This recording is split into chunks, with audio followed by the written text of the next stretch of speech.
It all started with a sudden volcanic eruption that no one could foresee. People tried unsuccessfully to escape from the volcanic eruption. They cried, screamed, and called for help, trying to escape the effects of the volcano. The magma was about to reach the vicinity of the village. The guy notices that there is nothing left of the village. All of it has been destroyed by the disaster. He was tormented by doubts and curiosity. What had caused the end of the world? However, it suddenly turns out that the volcano is the least of people's problems. Standing on the scorched and blazing ground and looking at the alien ships, the guy didn't realize if everything was really happening or not. His right eye lit up, displaying all these horrors: the blood moon, the alien invasion, the end of the world. It made him feel devastated. The guy still thought and hoped he was dreaming it all. Another beam of energy shot out of the alien ship and traveled deep into the Earth. After that, the entire planet was covered in cracks and was instantly destroyed. At the same moment, the guy woke up in his bed and jumped up from the bed in horror. The grandfather wondered if his grandson was okay and if his grandson had a nightmare. The grandfather asks his grandson to calm down because his grandfather is near. The guy smilingly remarks that he is only having a nightmare. It turns out that the grandfather was worried about his grandson for a reason because the grandson slept for a whole day. The grandson notes that sometimes it is good to sleep like this. He tries to get away from the nightmare and asks his grandfather what they will eat, as he is hungry. The grandfather was going to feed the kid anyway. The grandfather reminds him that the grandson should go see Dr. Liang after he eats. Since the boy has taken a big hit, the doctor should examine him. The grandfather even wonders if his grandson has heard his admonition, but the grandson assures him that he has heard everything. After that, the grandfather leaves the house as he had to go to work. He once again reminds his grandson to go see Dr. Liang. While feeding the ducks, the grandson once again remarks that he understands everything and not to let the grandfather worry. The grandfather is still worried about his grandson, though, since his grandson is so stupid. As he continues to feed the ducks, the boy himself notes that he knows exactly what his grandfather is thinking. Everyone in the village, including his grandfather, for 16 years thinks the guy is a complete idiot. His parents died early, so he has lived with his grandfather his entire conscious life. The grandfather said the kid never cried. Until the age of 4, the grandson did not talk, preferring to just sit alone. As various gossips spread around the village before the grandfather had to take the boy to the doctor. Dr. Liang suggested that he had mental retardation. The grandson perfectly remembered the expression on his face at the moment when the doctor said the diagnosis. The grandfather's face was filled with pain and despair. Then the boy clearly heard his grandfather's words. He heard that it was even good, because now he would not have to go to school, and there was no need to look for a bride. As long as the grandfather is alive, no one will harm or offend the boy. It turned out that the grandfather was silent at that moment. The boy did not realize whose voice he was hearing at that moment. Soon he began to hear more and more voices. Male voices, female voices, elderly voices, children's voices. He heard someone talking about how the Huang family was not pitied, insulting them behind their backs in every possible way. Meanwhile, the grandson continued to grow, and there was nowhere to go. Who blamed the child for everything? When the boy heard several voices at once, at that moment he realized that he could hear people's thoughts, the voice of their hearts. Later he received a lot of information, not only about people, but also about plants, nature, and the universe. The huge flow of information was not always assimilated in his head, so in childhood he often fainted and fainted. However, as he grew older, he began to adapt. Other people's thoughts still did not leave his head.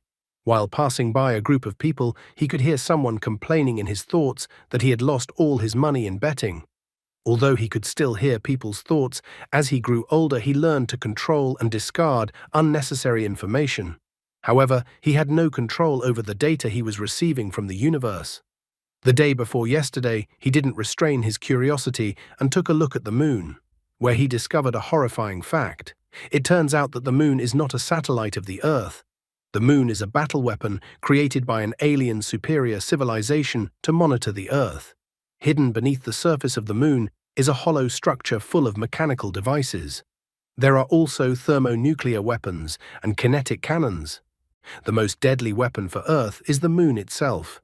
Even a slight change in the moon's position can cause tidal changes on Earth to bring catastrophe. There are too many weapons aimed at Earth. However, what worries the guy the most are the two huge figures he saw on the moon. These are the legendary aliens, from whom the guy received important information. The total time of observation of the Earth is 12,831 years, 4 months and 19 days. The discovered advantages of humans, a pleasant odor. It was from exposure to this information that he passed out for an entire day and night.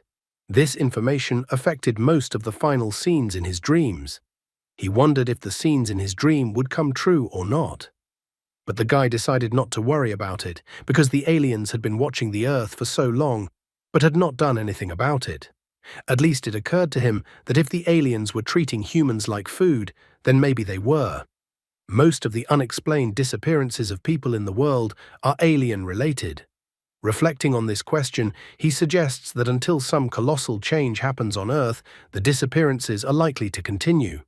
It couldn't go on forever, which meant that someday the day would come when the aliens would attack. He wondered when that day would come. And if that day came, what was humanity to do? Even with all his powers, he couldn't make such predictions.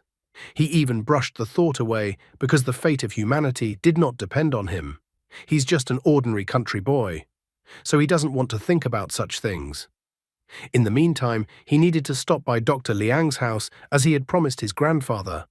Seeing the huge crowd, the guy wondered what had happened. As it turned out, Dr. Liang had suddenly disappeared, and no one knew what to do. The village chief and the officer went into the medical center, but they still hadn't come out of there. Dr. Liang was always communicating with the villagers, and suddenly she disappeared without saying anything to anyone. Touching the fingers of his left hand to his temple, the guy started to think. He tried to discard the information about the outside world as it could help him find out information about Dr. Liang. After analyzing the information he received, he found clues based on the boot and wheel marks. There were a total of 5 people and 1 vehicle. The time the footprints were left was 7 o'clock in the morning. From the footprints, he began to reconstruct specific information about the object. Soon he notices that 4 people drove Dr. Liang in their car while she was unconscious. He also had time to notice that Li Fan of the Li family was at the scene at that moment. Li Fan witnessed what was happening. Finally, the village chief and Officer Wang appeared from the nurse's station. Village chief asked the officer where Dr. Liang had gone and why she left without saying a word. Officer Wang noted that the door was open, the lock was not broken, there was no sign of a struggle, and no belongings were missing. The doctor did not respond to the family's calls, which means there is definitely something wrong with this case. An officer asks the crowd if anyone has seen Dr. Liang this morning. Someone remarked that when he came to get the medicine, Dr. Liang was already gone. Li Fan, on the other hand, notices at this point that Dr. Liang is probably already dead anyway, so he decides to keep quiet to avoid getting into trouble. At this moment, Huang Ji runs up to Li Fan and informs the officer that Li Fan saw everything. The blonde panicked and said that he never said that. The village chief wonders if Li Fan saw Dr. Liang. The blonde continues to make excuses, the more he doesn't understand how anyone can believe the words of an idiot. Huang Ji then says that he saw everything because his grandfather asked him to go see Dr. Liang at 7 o'clock in the morning. He went out early, but he decided not to go to the doctor yet. And then he noticed Li Fan standing near a tree. The blonde man started to mumble, and his speech became suspicious. The father couldn't stand it, ran up to his son and hit him. The father didn't understand what all the secrets were about, and he told his son to tell everything he knew. Sitting on the ground and crying, Fan admits that he saw Dr. Liang being led away by several people. The father is furious and doesn't understand why his son didn't tell him right away. The village chief tried to restrain the father. Li Fan admits that he didn't tell him because the men were fierce, and the men also had knives. The boy was afraid that the men would take revenge on him. Village chief immediately asks the officer to check it out. Officer Wang immediately called to verify the information. After the phone call, the village chief asks Officer Wang what they should do. Officer Wang informs him that Dr. Liang's parents have also disappeared. The man is shocked because it might have something to do with the doctor's family. Officer Wang did not want to jump to conclusions about whether or not these events are related. He didn't understand why he would go to such a faraway place to kidnap an ordinary doctor. The village headman asked the officer to rescue Dr. Liang, for she was the local heroine. Huang Ji knew very well that these people were now hiding in an abandoned temple on the mountain, less than 1 kilometer away from the medical center. If the guy told anyone about this, no one would believe him. However, there was a need to hurry, as Dr. Liang was already on the verge of life and death. Dr. Liang was like a sister to the guy, so he didn't want anything to happen to her. After reaching the place, he decided that first he needed to find the places where the traps were set up, and then already reveal the location of the doctor. He had a bad feeling because of the information he received. If the police continued inaction, the doctor's life would be in danger. That's why the guy decided to act on his own. The guy wanted to protect Dr. Liang at all costs. When he arrived at the place, he immediately discovered all the traps set up. He jumped on a tree and tore down all the traps that were set by the criminals. It even amused him to tear down the traps, because setting the trap for the criminals was probably very hard. As he lands on the ground, he notices that if he hadn't scouted the situation, the police officers would have fallen into the trap, but now everything was going to go smoothly. At the same instant, he heard someone's voice. He was too close to the facility and was able to hear the voice of Dr. Liang, who was in danger. All 4 criminals gathered around the doctor. One of the men splashed water on the doctor to rouse her. The ringleader of the whole gang asks that the doctor answer where she hid the golden Buddha. The woman admits that she doesn't understand what's going on. After all, they've had the golden Buddha since childhood, and no one has ever told her where it was found. One man can't hold back any longer. He declares that a couple of idiots stole not only the golden Buddha, but also spent 4 million. He doesn't understand how their daughter couldn't have known about such a thing. Dr. Liang informs him that she doesn't know anything, because her parents abandoned her and she didn't get a single coin from their funds. Therefore, the criminals can kill her, only there would be no point in doing so. The criminals do not understand what to do next, because their plan has failed. Earlier, the man thought that Liang worked as a secretary, and if he finds her, he will definitely be able to get to the golden Buddha. Now it turned out that the woman knew absolutely nothing about it. The man asks the other to leave the woman on the street, as it was time for them to run away. The man asked not to blame him, as the girls saw their faces, so they can't just let her go. Huang Ji decides that now is the time to save Dr. Liang. The men panic when they hear a noise, because it seems that their trap has been triggered and someone is coming up the mountain. However, they still wanted to finish the matter with Dr. Liang. Huang Ji didn't like this situation. He didn't understand why men were so cruel. They left him no choice, and Huang Ji decided to pretend to be an idiot to divert the criminals' attention. The man with glasses didn't realize who appeared in front of him. One of the men pointed out that the man in front of them must be a villager. Dr. Liang asks that the criminals not touch the guy as he is sick and does not recognize the criminals. One of the criminals has heard of him. He recognizes him as Huang Ji, the village's famous idiot. Then the boss orders the man to deal with the idiot. Huang Ji starts to bump away, trying to create a ruckus. Huang Ji wonders why the woman is bleeding. The doctor, on the other hand, tries to protect the guy and ask him to leave the place. The boss is fed up with all this and informs the doctor that she has found a companion in the other world and that he will join her. The man decided to immediately follow the boss's order and deal with the idiot. Huang Ji did not wait for his death and decided to counterattack. The man immediately started panting because he didn't expect such a quick reaction and punch from the idiot. The other criminal immediately stood in his place. He didn't realize what his accomplice was doing. He even called his accomplice useless, and that he always had to redo everything for him. He attacked Huang Ji, but the latter easily grabbed the man's elbow. This blow hamstrung his opponent, and Huang Ji easily finished off his opponent. A third criminal intervened, but Huang Ji easily blocked his attack. Afterwards, Huang Ji sent the criminal flying with a precise leg kick. All the defeated criminals were in front of that idiot. The boss didn't understand why his subordinates still hadn't dealt with the snotty youngster. Wang Zhen, standing on all fours himself, didn't understand why his arms and legs were numb and he couldn't stand up. This made the boss stand up and look at the young idiot in front of him. He found the guy in front of him quite interesting. This was the first time Huang Ji had used this kind of ability. He didn't think that it would go so well. He wasn't a fool and understood very well that even as a strong fighter, it was very dangerous to fight with people who had weapons. The men made one failed attempt after another. As long as Huang Ji observed the state of his opponent's muscles and joints, he could anticipate all of his future actions in advance to give the best possible response. After defeating the two criminals, Huang Ji looked at the boss. The boss immediately got into a defensive stance, and he even asked Huang Ji if he was going to attack them. The boss orders the last of the subordinates to attack Huang Ji together. Huang Ji didn't hesitate and immediately ran to Dr. Liang and told her that he found out that the doctor was kidnapped. The woman is shocked that the guy was able to deal with two criminals. She doesn't understand how the guy managed to do it. The boss and subordinate froze at that moment. Untangling the woman, Huang Ji admits that he just threw a couple of punches indiscriminately. He didn't expect the men to fall so quickly. The woman is hurt, and so the guy wants to get her home as soon as possible. The woman doesn't believe it, and there are still two criminals left. She tells Huang Ji to go down the mountain as fast as possible and call the police. The boss and subordinate, meanwhile, decide to seize their opportunity while Huang Ji forgot about them. With a slight duck and a swing of his elbows, Huang Ji easily knocks the weapons out of the hands of the criminals.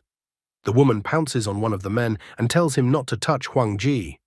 As soon as the man falls to the floor, the woman immediately tells Huang Ji to run away. However, at this moment, Huang Ji twisted the boss's arm. The boss is the most surprised. To him, the guy seems very strange. He originally thought that Huang Ji was hitting at random, but it turns out that his punches hurt a lot.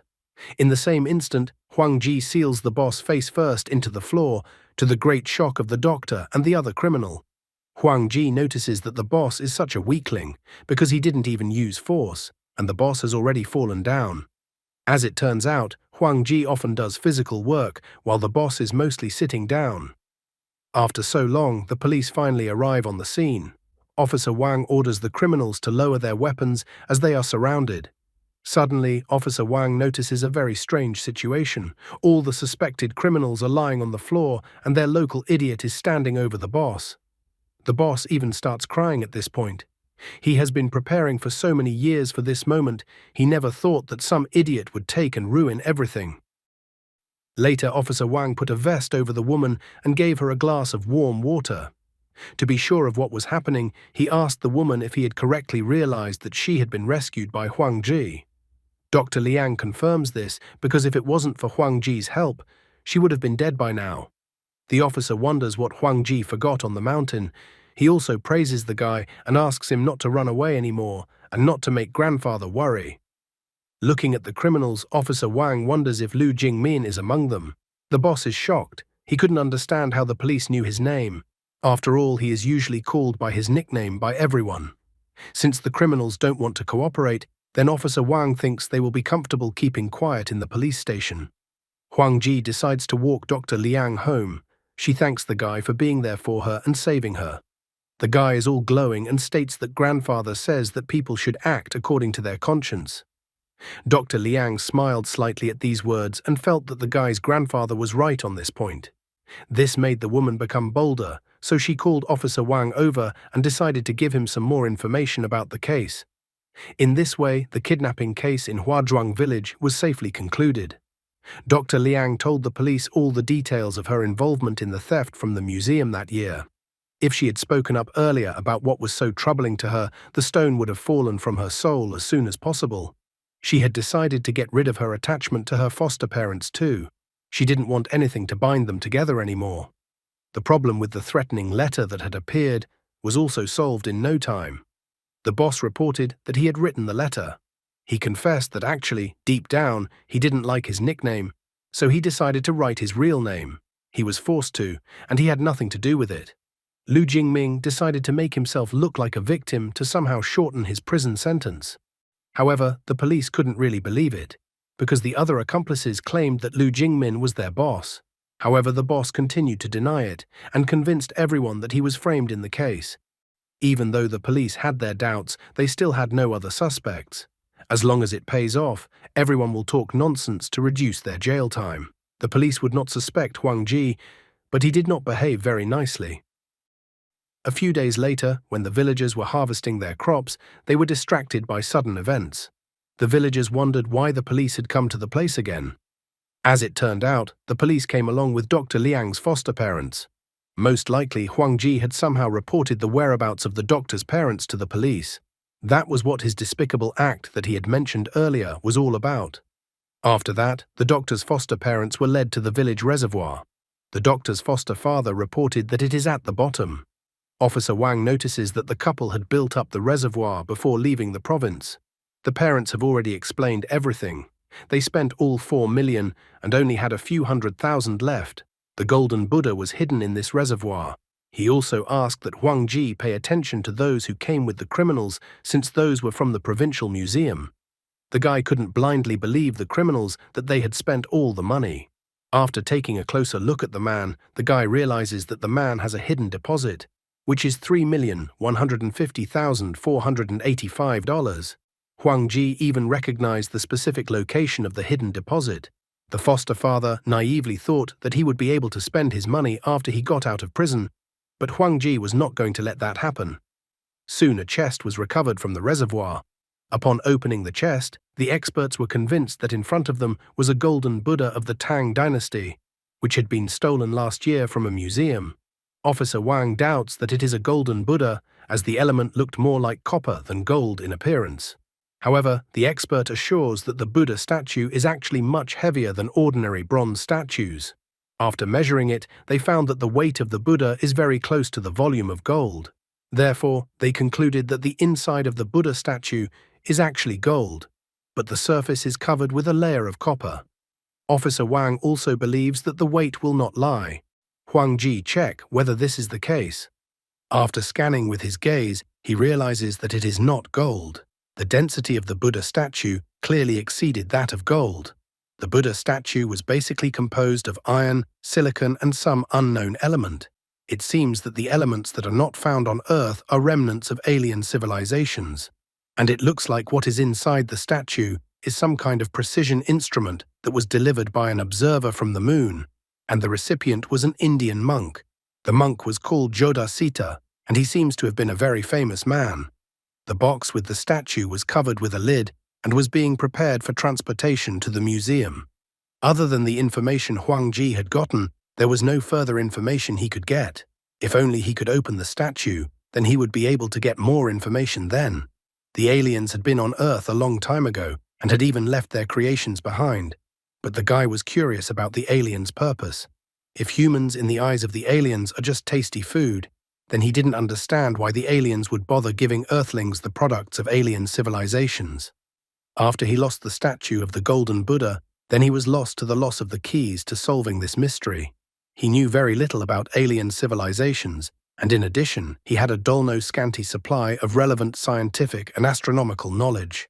Because of this, his ability to assimilate information could not be utilized to its full potential. Therefore, if he wanted to continue to gather information related to the alien civilization, he could not stay in the mountain village where he lived. He must send to the big city to get more information. Will he manage to do it, how to do it, and will his grandfather let him go? What do you think of this story? At night, Huang Ji went to a secret place to dig up the money that the doctor's foster father had stolen and hidden. With a little bit of shoveling, the guy found what he came for. In his opinion, no one would have thought that such a suitcase held $3 million. The girl's adoptive father had hidden 3 million yuan not far from the golden Buddha. However, even such logic and counter-logic were completely useless in front of Huang Ji's ability. Passwords were also useless in front of the guy. He easily opened the suitcase with the password and then didn't think twice and just decided to take all the money for himself. Huang Ji realized that studying the information about the aliens would definitely cost a lot of money. Therefore, he calculated that these $3 million would be his initial capital. However, he needed to leave the village first, otherwise he wouldn't be able to spend the money in the direction he wanted. I wonder what the tax office and the police would say to this when a poor guy suddenly spends such large sums of money. Besides that, Huang Ji couldn't let grandfather's disease progress, and if they continued like this without doing anything about the disease, grandfather would die in 5 years. However, there was the most important issue that needed to be resolved. It would be very difficult for the grandson to ask his grandfather to allow him to move to the city, as the grandfather has mistaken his grandson for a seriously ill child all his life.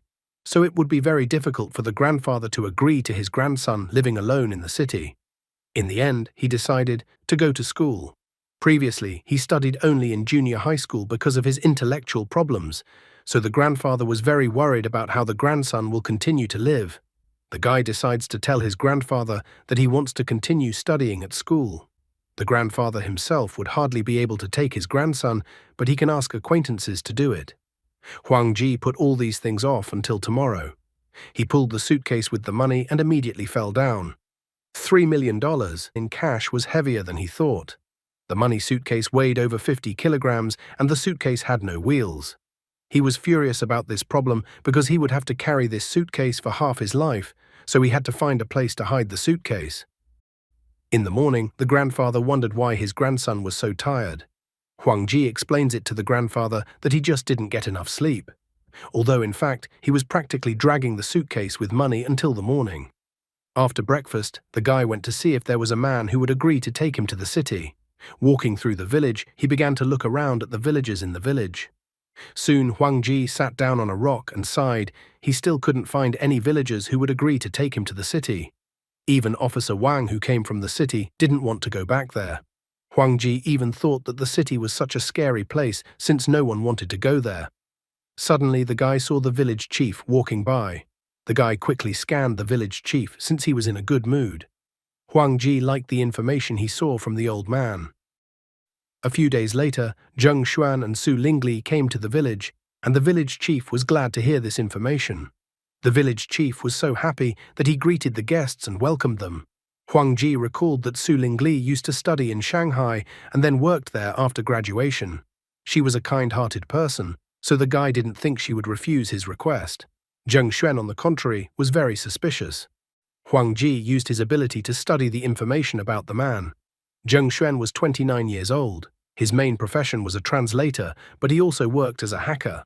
His work experience was 10 years. The global rating was 683. The man also accumulated a good fortune, 70,000 bitcoins, as well as $1 million. The guy was even surprised that the hacker had such an impressive fortune. Huang Ji could gain knowledge and skills by recovering the memory of the object. If he had enough time, he could even learn Zheng Xuan's hacking skills. In 1 second, he could only memorize 1 second of information, which was too inefficient. If it was any key skills, the basic knowledge was not learned as fast as reading a book, so his ability had its own limitations. Seeing the guy, Su Lingli asked him to come over to her and take a seat with them. The girl decided to introduce them and introduced her boyfriend. She even asked Huang Ji to call her boyfriend Uncle Zheng, although Zheng Xuan didn't consider himself old enough to be called uncle. The girl informed her boyfriend that Huang Ji had a mild form of intellectual disability, but it was safe to socialize with him. Zheng Xuan calmly took note of this information. After that, Huang Ji told Su Lingli about his desire to study and then called his grandfather for dinner. The village chief called Zheng Xuan at that moment because there was a problem with his TV set, and Su Lingli said that her boyfriend was good with technology. Zheng Xuan said to rely on him and that he would take care of everything. When Zheng Xuan looked at the TV, he noticed that it was an ancient TV and that there was no other TV like it in the city. He only hoped that there was no hardware malfunction in the TV, otherwise everything would have to be replaced. Huang Ji didn't miss his chance and praised Zheng Xuan for being so cool that he could even fix TVs. As Zheng Xuan examines the inside of the TV, he remarks that there is nothing special about it and that the TV will soon fail again anyway. Zheng Xuan will only extend the life of the village chief's TV a little, but the village chief will still have to buy a new TV. Zheng Xuan wonders where his decoder is, at which point Huang Ji holds out the part to him and wonders if he needs it. Zheng Xuan confirms that he needs the part. After Huang Ji wonders if Zheng Xuan needs the part or not and holds out the part to Zheng Xuan, again correctly guessing the part, Zheng Xuan is already wary and wonders how the guy could know this. Having finally fixed the TV, Zheng Xuan wonders if the guy has ever done TV repair before. Huang Ji shakes his head negatively. Zheng Xuan doesn't understand how the guy knew what he needed back then. Huang Ji notes that he just watched Zheng Xuan disassemble the TV and memorized it like that. However, it all seemed too suspicious to Zheng Xuan because in his opinion, people don't have time to memorize everything in such a short period of time. Even if he took a picture, it is not a fact that he would have understood everything. He even makes the assumption that the guy might have a photographic memory. He decides to test the guy on his abilities. He quickly took the laptop apart, then asked the guy to help him with the assembly of the laptop. Huang Ji agreed and started to assemble the laptop. Zheng Xuan noted that the guy's movements were smooth, and his execution technique was very precise. He would hardly believe that this was the guy's first time fixing something. Soon Huang Ji was holding out the assembled laptop to Zheng Xuan. Zheng Xuan had no way of knowing if the guy was definitely in trouble or if he had genius syndrome. Su Lingli soon dropped by and inquired about the progress of fixing the TV. Zheng Xuan notes that they managed to fix everything, and also that Huang Ji was able to assemble the laptop himself. Hugging her boyfriend, the girl wondered why Huang Ji didn't tell her grandfather about his abilities. Zheng Xuan even felt sorry that such talents were lost in the villages, but he was not at liberty to give any instruction about life. Su Lingli recalled that the guy had told her that he had dropped out of school. She even wonders if he would like to continue his studies if he has the opportunity to study in Shanghai. Huang Ji confesses that he wants to continue studying, but he is not sure if his grandfather will give his consent to do so. The girl asks Huang Ji to talk to his grandfather since the guy has such abilities and he's staying in the village. What abilities is she even talking about when she hasn't even seen anything, and he just assembled a laptop once, and she's already prophesying a great future for him? He had thought this way, Su Lingli would try to help him get permission from his grandfather to move. However, the grandfather was adamant and immediately refused his grandson's offer. The guy was even surprised that it wasn't as simple as he had planned in his head. The village chief also intervened in the conversation and remarked that it was a good sign that the guy wanted to learn and that such things should be encouraged. However, the grandfather is still against it because the others don't know what his grandson has been through. His grandson has been bullied all the time, so he doesn't want to let it happen anymore. Zheng Xuan decided to stand up for the guy and said that the guy is very capable and that he was even able to repair the old laptop himself. The grandfather is also shocked at how his grandson managed to do this, since he was diligent and never touched other people's stuff. Zheng Xuan notices that the guy has talent. Besides, you don't have to study for a long time to succeed, so the guy was lucky. Zheng Xuan realizes that the guy has a problem, but he notices that people sometimes show talents that were not previously inherent to them. So he asks the guy to show it all to his grandfather. The village chief is shocked, because even Wang, the best repairman in the village, could not master such techniques. Huang Ji didn't argue and decided to demonstrate his skills to his grandfather. He quickly assembled the laptop. The village chief was shocked by what he saw. The grandfather also didn't fully understand what had just happened in front of his eyes. He noticed that while his grandson was assembling the laptop, his grandson's face was so concentrated. On normal days, the guy had the same expression on his face and didn't change in any way. It was the first time the grandfather had seen his grandson so enthusiastic about something. The grandfather was so happy for his grandson that he was not hopeless after all, and that he was finally able to find something he was interested in. The village chief even suggested that the guy enroll in a technical school. Zheng Xuan knew of a technical college that offered a 3+2 system. The first 2 years would be high school material, and the remaining 3 years would be devoted to vocational skills. After completing his studies at the technical college, the guy could get a diploma of higher education. The certificate would then not be of use to him, and he would not have to retake the exams. Huang Ji is all glowing with such information. However, the grandfather is still worried about whether his grandson will be able to cope with all this. The village chief realizes that the grandfather is still worried, but he notices that the guy is not as stupid as everyone thought. In addition, the village chief notes that Zheng Xuan and Su Lingli will be with the guy to help him. If the guy can complete his studies, he will be able to get a good job in the future. This was very good news. The grandfather understood everything perfectly well, but he just lacked confidence. After all, Shanghai was a metropolis, so the grandfather didn't fully understand if his grandson would be able to adapt when his grandson had never even traveled outside the village.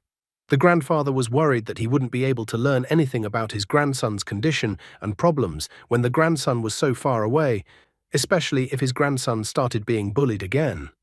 Su Lingli was worried about the guy and wanted to somehow calm down the worried grandfather.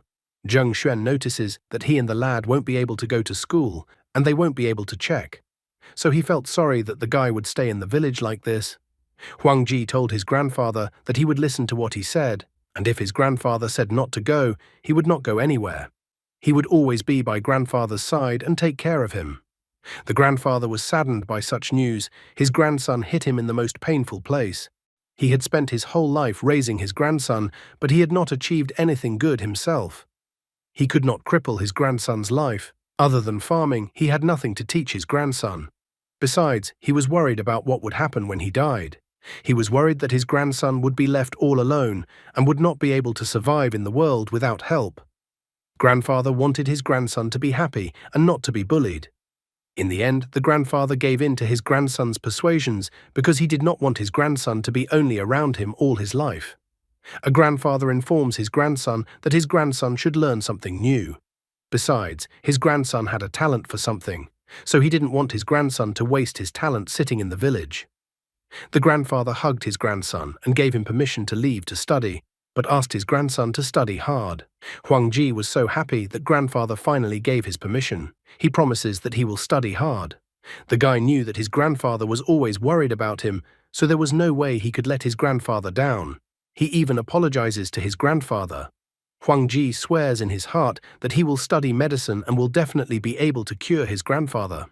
At this moment, tears welled up in his eyes. Afterward, the guy was going to deal with the alien invaders.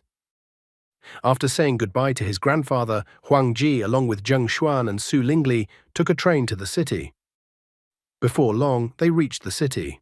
While at the train station, the guy was looking around because it was his first time in the city and he didn't know what a city was. Zheng Xuan asked the guy not to go far away from them so that he wouldn't get lost. They were going to show the guy where he was going to live first. After a while, they find themselves in front of a high-rise building. Su Lingli says that she is busy at work, so she asks Zheng Xuan to take care of the guy further and show him around the apartment. Zheng Xuan thinks it's problematic for everyone to live together, so he offers to rent a place for the guy to live. Su Lingli didn't like this information. She didn't understand what could be so valuable in her boyfriend's apartment that she even assumed that her boyfriend was going to take girls to the apartment while she was away. Zheng Xuan denied such claims by the girl and asked her to trust him. In fact, he never got around to telling his girlfriend that he was working as a hacker. Su Lingli didn't care about the guys anymore as she called her boss and informed him that she had just returned to the city and would be at work soon. The girl then explained that she had to go to work and left Zheng Xuan to look after Huang Ji. Zheng Xuan allocated the guy a room in their apartment absolutely free of charge. He then said that his room was next door, and if the guy needed anything, he could come and call him. Huang Ji asks Zheng Xuan not to worry as he is not going to give him any trouble. Zheng Xuan is glad that the guy understands. Huang Ji realizes that Zheng Xuan has his own secrets, and he also has his own secrets. So he thinks it would be good if they don't interfere with each other and each mind their own business. Huang Ji remembers that when they were driving home from the train station, he saw a bookstore, so he asks Zheng Xuan's permission to go there. Zheng Xuan doesn't mind such a request from the guy. After that, they went to the Xinhua bookstore. Zheng Xuan was a responsible guy and stayed close to Huang Ji, keeping an eye on him and what books Huang Ji was reading. Huang Ji was getting a little annoyed that Zheng Xuan was following him around and wouldn't give up. Huang Ji finally gives up and tells Zheng Xuan that he wants to sit and read for a while longer, but Zheng Xuan must have his own things to do.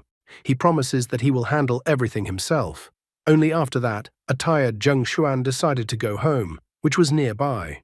He asked the guy to come home for dinner, but then he changed his mind and decided he would follow the guy to the bookstore himself. Huang Ji was glad that Zheng Xuan had stopped following him. After that, he finally decided to go after the thing he needed.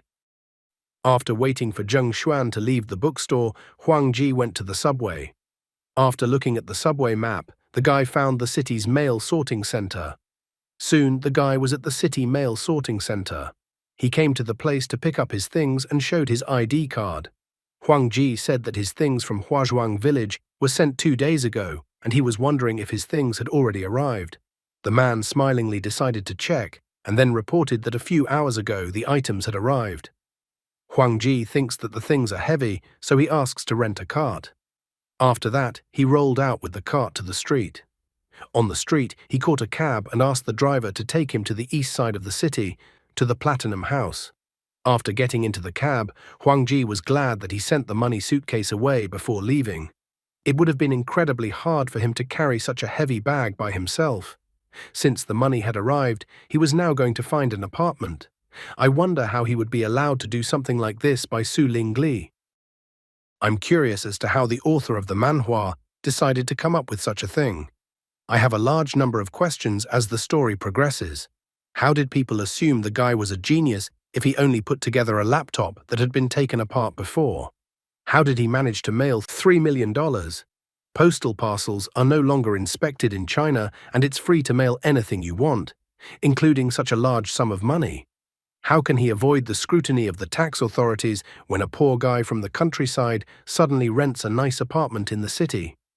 I haven't yet taken into account that the author feels like he has absolutely no idea what such a disease implies, which the author gave the guy. Zheng Xuan took the guy in to live with him for free, albeit at Su Lingli's request. Su Lingli and Zheng Xuan took responsibility for the guy given his problem. Zheng Xuan looked after the guy quite responsibly and didn't let him go alone in an unfamiliar city. Huang Ji, on the other hand, is acting like a real ungrateful pig. They gave him a room for free in the apartment, took him out of the village under their own responsibility, knowing about his problems. Besides, the young couple has their own life, and the guy takes and resents, and he is not happy with the close attention. There are too many conventions in this manhwa that one has to turn a blind eye to. Such conventions in manhwa should have been finalized, as the idea itself doesn't seem outright bad. These are only a small part of the questions that arise when reading this manhwa. What if the author of the story is actually implying that Huang Ji made up all the events and they are only happening in his head? What if the guy is actually so seriously ill that he made up a separate world where he is a superhero? Then it's actually a very sad story. Plus, it explains all the inconsistencies in the plot, since the guy just didn't know about all these things in the world. And that's all for today. Thank you very much for watching the video. If you would like to see a sequel, please like, subscribe to the channel, and leave your wishes in the comments. You can also subscribe to Telegram to know about new videos. Bye everybody.